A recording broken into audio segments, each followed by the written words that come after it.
Have you ever experienced racism, and how does it impact the way you interact with other races? I've experienced racism multiple times. This is something that's very common everywhere I go, whether it's here or when I'm back home in Canada. My my favorite, not my favorite, but like my most memorable experience with racism was when I was in Nebraska, and we went to a city called Kearney, and we were in a part apparently that we weren't supposed to be in, and like it was just a very uncomfortable situation when people would talk to us. You could tell that it was like there was a lot of hatred, a lot of animosity and stuff like that, and I mean also certain other things like you know, even in basketball, you go play at a certain school, you hear people say certain things that shouldn't be said. People call you the N-word and stuff like that on the court from the crowd. It's just, I mean, I experience racism all the time, and I don't think it impacted me anyway. I don't think it makes me look at any other race differently because I treat everybody equally, but I still feel like there's a lot of racism and more people in this world need to treat each other equally. I don't really feel like I've experienced a lot of racism in my life. I can't really recall anything off the top of my head because I don't feel like I've had a lot of issues with it.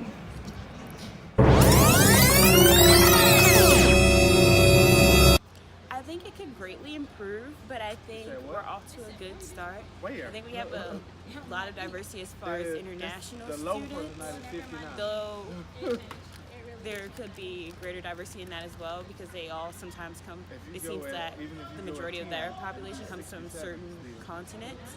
But I do think we're off to a good start with our diversity at Queens, and it's one of the reasons that I chose this school over another one. Race. It depends if they're my close friend or if they're just my friend, like not as close, but I can trust anybody, no matter what they look like. Yes, I do. I really do.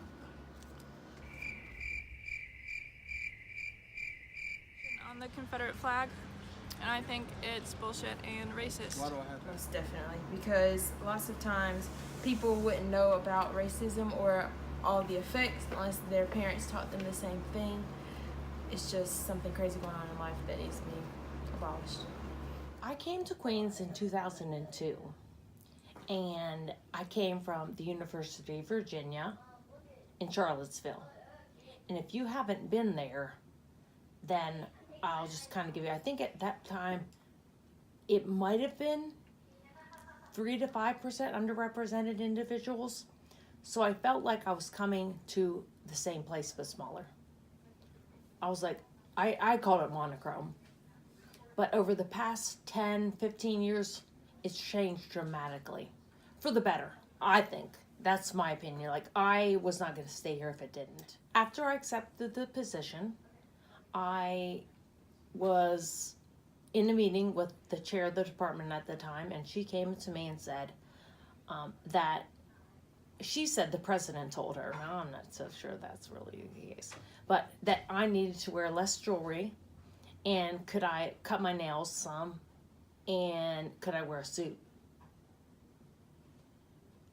And none of that had been discussed. I'd been there for an interview. You know, I always wear my nails. No, they were a lot longer. I'll show you a picture at the time. Probably, but I kind of like interview length. I'm just graduating, trying to get a job. Look the part if you don't know what you're doing, right? And I bought how I went through the whole process. They were going to introduce me at the new faculty as a new faculty member that day after all the meetings. And she said, could she talk to me? And she told me that. And I remember going out to the circle just sobbing. And I said, I don't know where I am, but get me the heck out of here. I called my brother. He came and picked me up. And all my friends who kind of do this work anyways, that's what I do, like multicultural and diversity. It's like, well, you've been put there. I get tired of being put somewhere to do work. But I ended up saying, I met some really great people as a result of that. And they kind of took me in and kind of showed me the ropes around Queens, and I figured it out. But yeah, personally, that was my first experience here. I think it was an eye-opener to see that for me, that racial discrimination happened on so many levels. I was aware of it growing up and all the, my experiences growing up. But in a classroom, it's that, what's the word I'm looking for? Not like microaggressions, but kind of implicit bias. So people treat people differently. And not only as an adults, but as children. I'm like, this child is 6. Why are you treating him, or it appears, I should say, allegedly, or it appears to me personally, that you are being rude. And I've heard people say, like, he or she or they, I love the they, inappropriately used oftentimes for me, need to speak a certain language, or they need to do this, or they need to do this. Let's just work on that.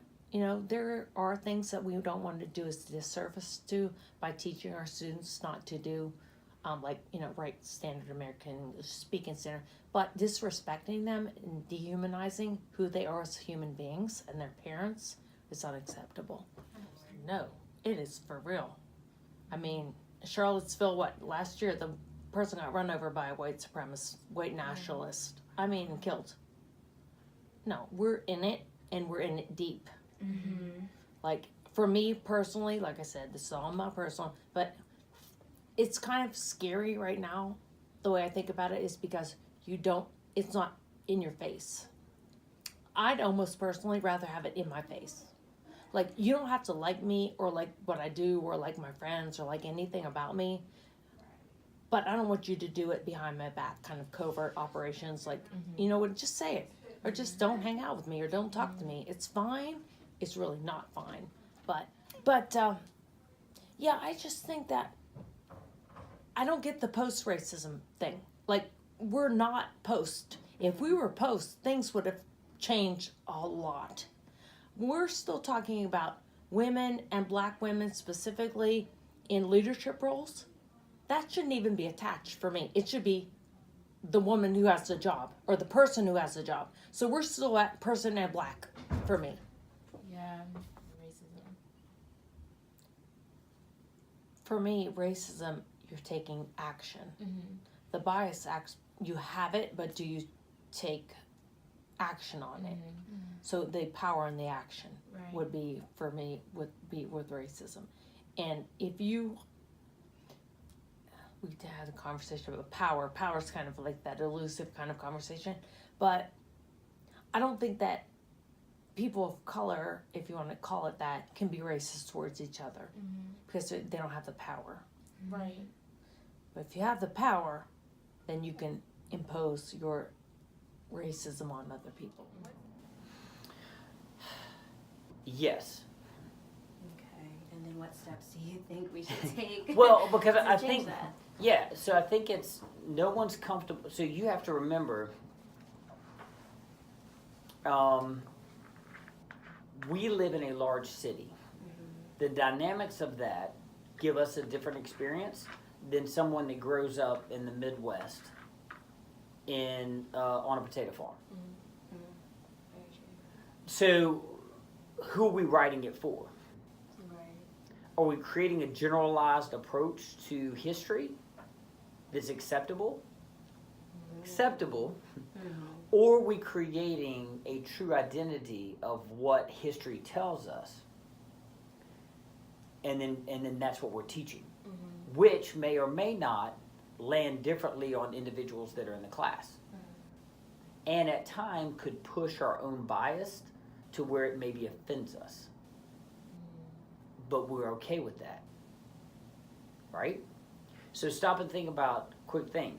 Think about what's happening over in Afghanistan.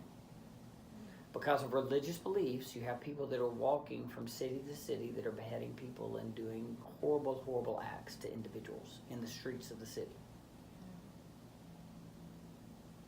We feel bad. Yeah.